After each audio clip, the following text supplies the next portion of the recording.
Singapore को संकट है, यूरोपीय यूनियन को संकट है, चाइना में 27% कीमतें बढ़ गई, अमेरिका में गैसोलीन की कीमतें बढ़ गई। भारत सरकार ने इस मामले में ये कमाल का मैनेजमेंट किया है। अच्छा, ये तो सच है ना कि अगर 1000 करोड़ का घाटा रोज होता रहेगा तो आप बहुत लंबे समय तक सस्टेन नहीं कर सकते। अच्छा, तो ये 1000 करोड़ रोज का घाटा अगर मैनेज करने की बातचीत हुई है, कहाँ घाटा हो रहा है सर? है? घाटा कहाँ हो रहा है? घाटा तेल कंपनियों को हो रहा है।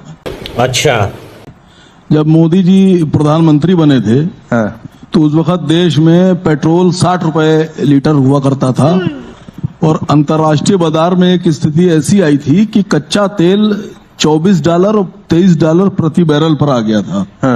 तब तो मोदी जी ने पैसे कम नहीं किए थे, तब तो 90 रुपए बेच रहे थे पेट्रोल।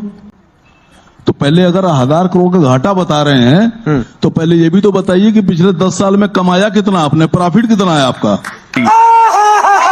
ये कौन बताएगा? खत्म रहे गया। तो आपने लिखा है उत्तर प्रदेश प्रगति का महामार्ग। मुझे एक मार्ग बताइए जहां प्रगति हुई हो। हमको नहीं पता, कहीं प्रगति नहीं हुई है। कौन सी प्रगति आप कर रहे हैं?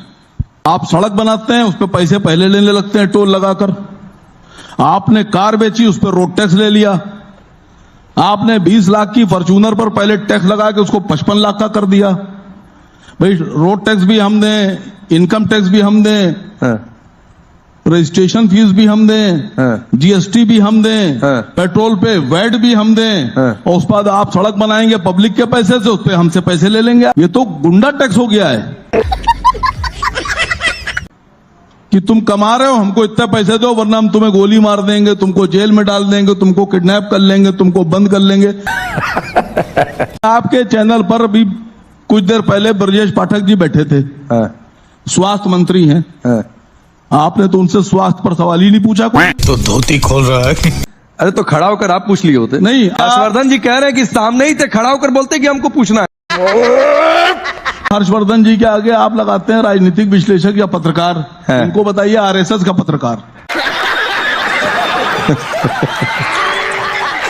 ने तो यहां भी लोगों से कह दिया किसी को सवाल पूछना है तो इशारा करे, मैं उठ के चला आऊंगा। अरे साहब ने पहले से बता कर रखा है कि बीजेपी से सवाल ना पूछना। ना कोई आप बोलिए, किसको कौन पूछेगा? बोलिए। गजब बेइज्जती है।